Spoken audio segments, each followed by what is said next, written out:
Hello दोस्तों, आप सभी का एक बार फिर से स्वागत है बिंद एकेडमी में। दोस्तों, आज की हमारी क्लास होने वाली है यूनियन पब्लिक सर्विस कमीशन यानी लोक सेवा आयोग के बारे में। लोक सेवा आयोग से भी क्वेश्चंस एग्जाम में बहुत पूछता है, तो चलिए देख लेते हैं संघ लोक सेवा आयोग के बारे में।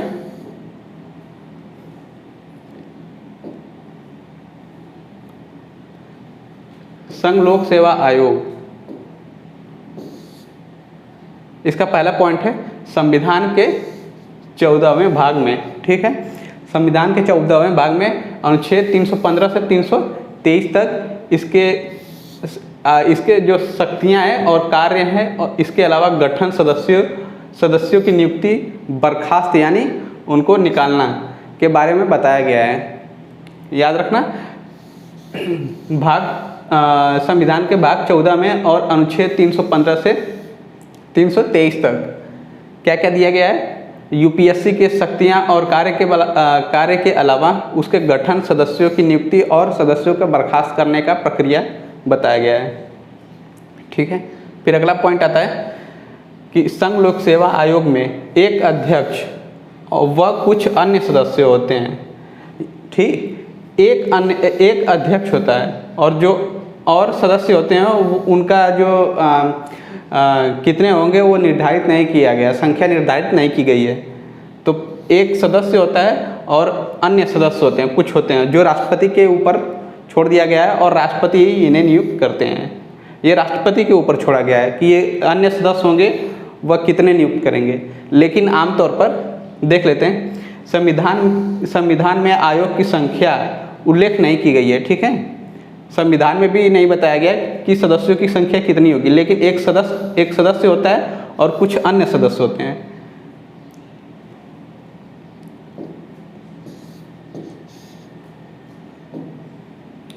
पर आमतौर पर आयोग में अध्यक्ष समेत, ठीक, अध्यक्ष समेत 9 से 11 सदस्य होते हैं। ये आमतौर पे है, ये 9 से कम नहीं होंगे और 11 से ज़्यादा नहीं होंगे।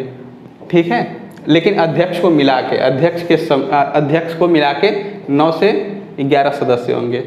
फिर अगला पॉइंट आता है संविधान में आयोग के सदस्यों के लिए योग्यता का भी उल्लेख नहीं किया गया है। ठीक है, उनके कितना योग्यता होनी चाहिए उसका भी उल्लेख नहीं है, लेकिन यह आवश्यक है कि आयोग के आधे जो सदस्य होते हैं आयोग में, उनको भारत सरकार या फिर राज्य सरकार के अधीन कम से कम 10 वर्षों का काम करने का अनुभव होना चाहिए। इसका मतलब यहाँ पे ये होता है कि संविधान में सदस्यों के लिए सदस्यों के योग्यता का तो उल्लेख नहीं किया गया है, लेकिन यह जरूरी है, यह आवश्यक है कि आयोग में जितने भी सदस्य हैं बैठते हैं उसके आधे सदस्यों को भारत सरकार या फिर राज्य सरकार के अधीन 10 वर्षों का काम करने का अनुभव होना चाहिए। हमारा अगला पॉइंट आता है सदस्यों का कार्यकाल 6 वर्ष की अवधि या फिर 65 वर्ष की आयु तक होता है। इसका मतलब ये है कि सदस्यों का जो कार्यकाल होता है वो 6 वर्ष तक होगा। 6 वर्ष तक वो कार्यकाल सदस्य बने रहेंगे या फिर 65 वर्ष की आयु तक।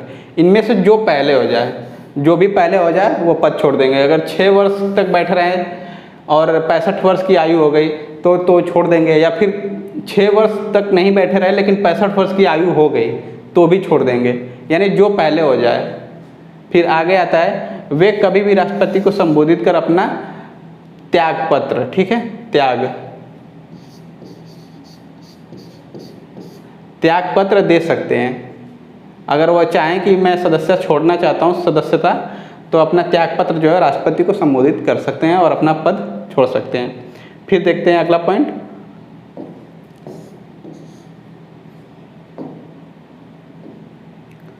उन्हें कार्यकाल के पहले भी राष्ट्रपति द्वारा हटाया जा सकता है।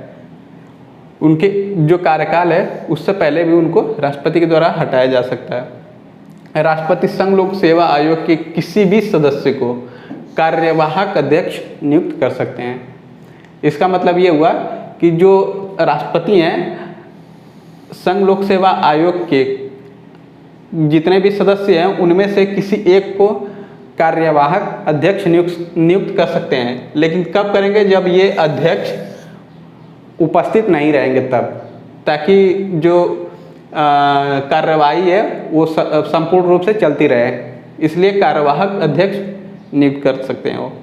फिर आगे देख लेते हैं निष्कासन, कैसे अध्यक्ष को निकाला जाता है, अगर राष्ट्रपति चाहें तो, या फिर अगर वो चाहे तो खुद।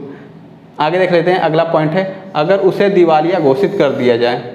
ठीक है, अगर उसे दिवालिया घोषित कर दिया जाए तो उन्हें राष्ट्रपति निकाल सकते हैं, या फिर अपने पद की अवधि के दौरान अपने पद के कर्तव्यों के बाहर किसी से वेतन नियोजन में लगा हो।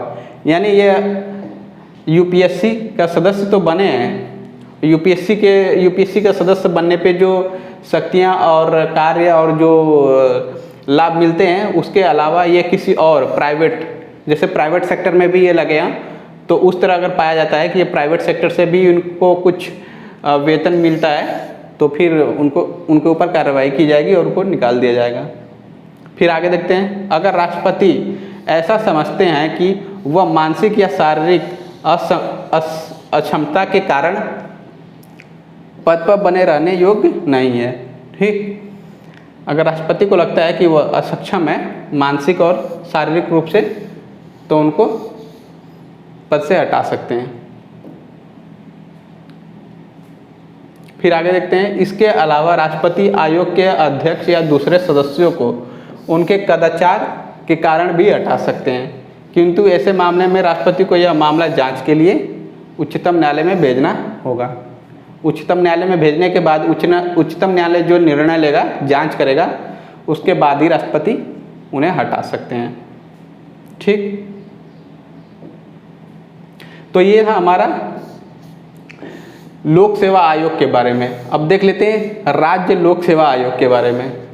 जैसे लोक सेवा आयोग होता है, वैसे ही राज्य लोक सेवा आयोग भी होता है, और राज्य लोक सेवा आयोग से भी क्वेश्चंस आते हैं एग्जाम में, तो देख लेते हैं इसके बारे में।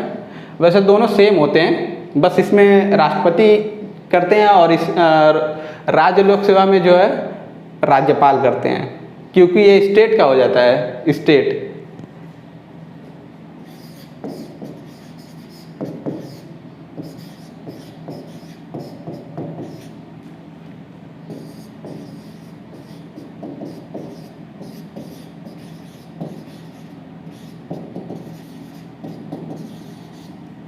State public service commission.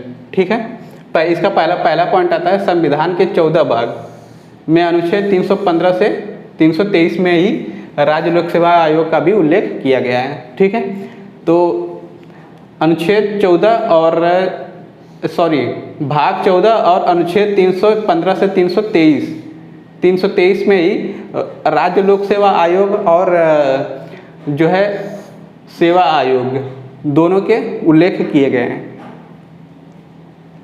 लोक सेवा आयोग का भी और राज्य लोक सेवा आयोग दोनों का इसी में किया गया है। फिर दूसरा पॉइंट आता है, राज्य लोक सेवा आयोग में एक अध्यक्ष व अन्य सदस्य होते हैं, जिन्हें राज्य के राज्यपाल नियुक्त करते हैं। ठीक है, इसमें भी वही सेम पॉइंट है, इसमें एक अध्यक्ष होता है और जो अन्य सदस्य होते हैं उनका कोई बताया नहीं गया है कि कितने होंगे।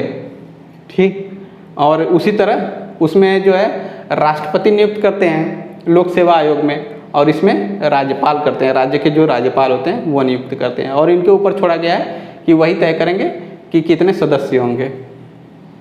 फिर आगे आता है, आयोग के सदस्यों की योग्यता के बारे में भी नहीं बताया गया है।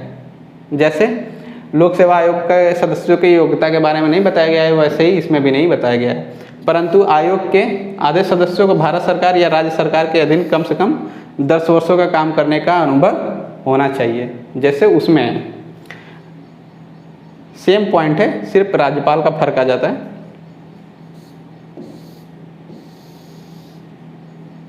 आगे देख लेते हैं। हाँ, यहाँ पे याद रखना, सदस्यों का कार्यकाल जो होता है 6 वर्ष का होता है, 6 वर्ष की अवधि तक होता है, और जो उनकी आयु है 62 वर्ष है। ठीक, इसमें 62 वर्ष हो जाती है, और जो लोक सेवा आयोग है उसमें क्या है 65 वर्ष है, और इसमें जो है राज्य लोक सेवा आयोग में 62 वर्ष। फिर अगला पॉइंट आता है, सदस्य अपना त्यागपत्र राज्यपाल को कभी भी दे सकता है। ठीक, और जो लोक सेवा आयोग है उसमें राष्ट्रपति को दे सकता है, और राज्य लोक सेवा आयोग में राज्य के राज्यपाल को सौंप सकता है।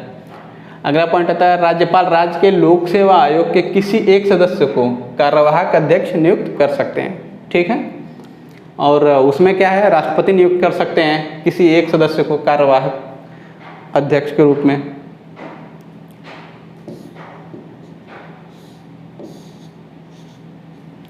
अब आता है निष्कासन।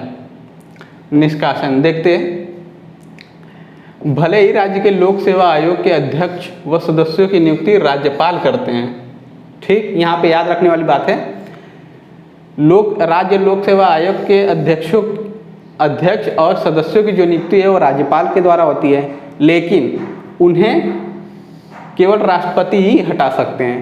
जो हटाने की प्रक्रिया है वो राष्ट्रपति ही हटा सकते हैं, ना कि राज्यपाल। राज्यपाल सिर्फ उनको नियुक्त कर सकते हैं, ना कि हटा सकते हैं। राष्ट्रपति उसी आधार पर हटा सकते हैं जिन आधारों पर यूपीएससी यानी लोक सेवा आयोग के अध्यक्ष व सदस्यों को हटाते हैं। ठीक, तो देख लेते हैं कौन कौन से आधार हैं। जैसे उन्हें दिवालिया घोषित कर दिया जाए, और अपने पद की अवधि के दौरान पद के कर्तव्यों से बाहर किसी वेतन नियोजन, ठीक है, में लगा हो। वही पॉइंट है, जैसे पद पे बने हैं लेकिन कहीं जैसे क्या हो गया कि बाहर से भी उनको सैलरी आती हो प्राइवेट सेक्टर से। और फिर तीसरा आता है, अगर राष्ट्रपति यह समझते हैं कि वह मानसिक या शारीरिक तौर पर असक्षम है। ठीक, और इसके अलावा राष्ट्रपति राज्य लोक सेवा आयोग के अध्यक्ष या अन्य सदस्यों को उनके कदाचार के कारण भी हटा सकते हैं, लेकिन ऐसे मामले राष्ट्रपति इसे उच्चतम न्यायालय को भेजते हैं, और उच्चतम न्यायालय इसकी जांच करता है, और जांच में अगर पाया जाता है कि ये मामला सही है तो उच्चतम न्यायालय जो है राष्ट्रपति को नोटिस देगा, और वह नोटिस उस नोटिस के जरिए जो है राष्ट्रपति सदस्यों और अध्यक्ष को हटा सकते हैं। ठीक, तो सब सेम पॉइंट है, सिर्फ मेन यहाँ पे आ जाता है कि जो है नियुक्त तो राज्यपाल करते हैं राज्य लोक सेवा आयोग के अध्यक्ष और सदस्यों को, लेकिन हटा कौन सकता है, राष्ट्रपति हटाते हैं।